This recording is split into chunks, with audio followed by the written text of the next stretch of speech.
খবর শুনছেন বাংলার সংবাদ ইউটিউব চ্যানেল থেকে। আজ শোনাবো পশ্চিমবঙ্গ দেশ এবং বিদেশের বাছাই করা সব তাজা সংবাদ। আপনি যদি চ্যানেলে নতুন হয়ে থাকেন তাহলে অবশ্যই চ্যানেল সাবস্ক্রাইব করুন, কারণ প্রতিদিনের সেরা খবর আপনার হাতের মুঠোয় পৌঁছে দিতে আমরা আছি সদা প্রস্তুত। খবরের প্রথমেই দেখে নেব সংবাদ শিরোনাম। নির্বাচন কমিশন ও রাজ্য সরকারের সংঘাত, আরও 25 জন অফিসারকে সাসপেন্ড করতে পারে কমিশন। আরএসএস মোদি গোপন বৈঠকের পর বিজেপি থেকে সরকারের বড় পরিবর্তন, অমিত শাহকে নিয়ে চমকপ্রদ খবর। শুভেন্দুর পর এবার কোচবিহারের ফের বিজেপি বিধায়কদের উপর হামলা, কাঠগড়ায় তৃণমূল। নবান্নের সামনে যেন পানিপথের প্রস্তুতি, এমন ব্যারিকেড পুলিশের বাধার আগে দেখেনি কলকাতা। রাহুল অভিষেক একান্ত বৈঠক, চরম হতাশা প্রদেশ কংগ্রেসে।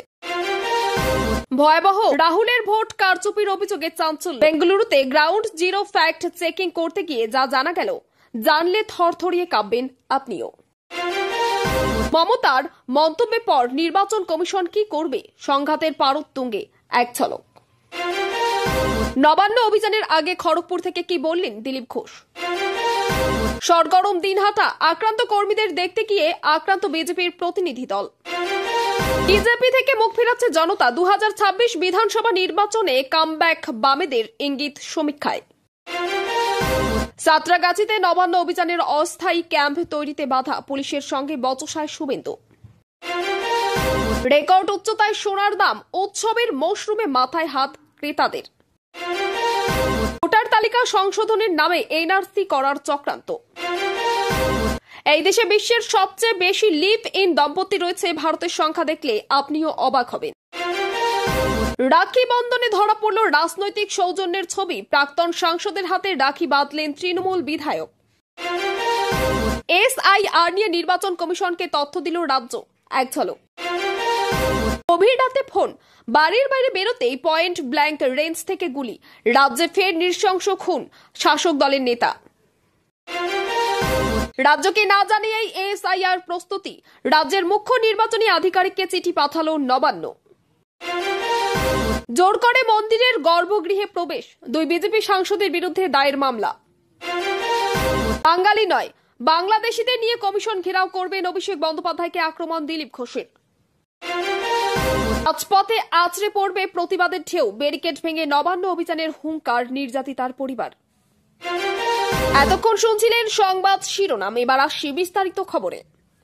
নির্বাচন কমিশন ও রাজ্য সরকারের মধ্যে সংঘাত আরও বাড়তে পারে। ভোটার তালিকা সংশোধনে অনিয়মের অভিযোগ 4 জন আধিকারিককে সাসপেন্ড করার সুপারিশ করেছে কমিশন। এরপরেও মুখ্যমন্ত্রী মমতা বন্দ্যোপাধ্যায় জানিয়েছেন এই নির্দেশ নবান্ন মানবে না, তবে কমিশন সূত্রে খবর এই 4 জন আধিকারিককে সাসপেন্ড সুপারিশ কেবল শুরু মাত্র। ভোটার তালিকায় নাম তোলার আবেদনে অনিয়মের কারণে আরও অন্তত 25 জন ওকে চিহ্নিত করে রেখেছে কমিশন। এদের বিরুদ্ধেও শীঘ্রই ব্যবস্থা নেওয়া হতে পারে বলে জানা গেছে। মুখ্য নির্বাচন অফিসারের দপ্তর থেকে জানানো হয়েছে এই চিহ্নিত আধিকারিকদের আগেও সতর্ক করা হয়েছিল, কিন্তু তারা নির্দেশ মানেননি। এদিকে মুখ্য সচিবকে চিঠি দিয়ে সোমবার বিকেল 3টের মধ্যে রিপোর্ট চেয়েছে। সংবিধান বিশেষজ্ঞদের মতে কমিশনের সুপারিশ অবিলম্বে মানা রাজ্য সরকারের জন্য বাধ্যতামূলক, কিন্তু নবান্ন কোনো পদক্ষেপ না করায় কমিশনের পক্ষ থেকে দিল্লিতে জাতীয় নির্বাচন কমিশনকে রিপোর্ট পাঠানো হয়েছে। এখন দেখার সোমবারের মধ্যে রাজ্য সরকার কি সিদ্ধান্ত নেয়। কোচবিহারে আবারও রাজনৈতিক সংঘর্ষের ঘটনা ঘটল। গত 5ই আগস্ট বিরোধী দলনেতা শুভেন্দু অধিকারীর কনভয়ে হামলার রেশ কাটতে না কাটতেই এবার বিজেপির একটি প্রতিনিধি দলের উপর আক্রমণের অভিযোগ উঠেছে। এই ঘটনাকে কেন্দ্র করে ফের রাজনৈতিক উত্তেজনা তৈরি হয়েছে। অভিযোগের তীর তৃণমূলের দিকেই, যদিও শাসক দল এই অভিযোগ সম্পূর্ণ অস্বীকার করেছেন। ঘটনাটি ঘটেছে কোচবিহারের নাজিরহাট 2 নম্বর গ্রাম পঞ্চায়েত এলাকায়। বৃহস্পতিবার এখানে বিজেপি নেতা কর্মীদের মারধর ও বাড়ি ভাঙচুরের অভিযোগ উঠেছিল তৃণমূলের বিরুদ্ধে। শনিবার সেই আক্রান্ত কর্মীদের দেখতে গিয়েছিলেন বিজেপির একটি প্রতিনিধি দল, যার নেতৃত্ব দিচ্ছিলেন ফালাকাটার বিধায়ক দীপা বর্মন, তুফানগঞ্জের বিধায়ক মালতী রাভা, মাথাভাঙ্গার বিধায়ক সুশীল বর্মন এবং শীতলকুচির বিধায়ক বরেন চন্দ্র বর্মন। বিজেপি বিধায়কদের অভিযোগ, তৃণমূলের প্রায় 1000 খানেক কর্মী তাদের উপর হামলা চালায়। বিধায়কদের বেধড়ক মারধর করা হয়েছে এবং তাদের লক্ষ্য করে ইট পাথর ছোড়া হয়েছে।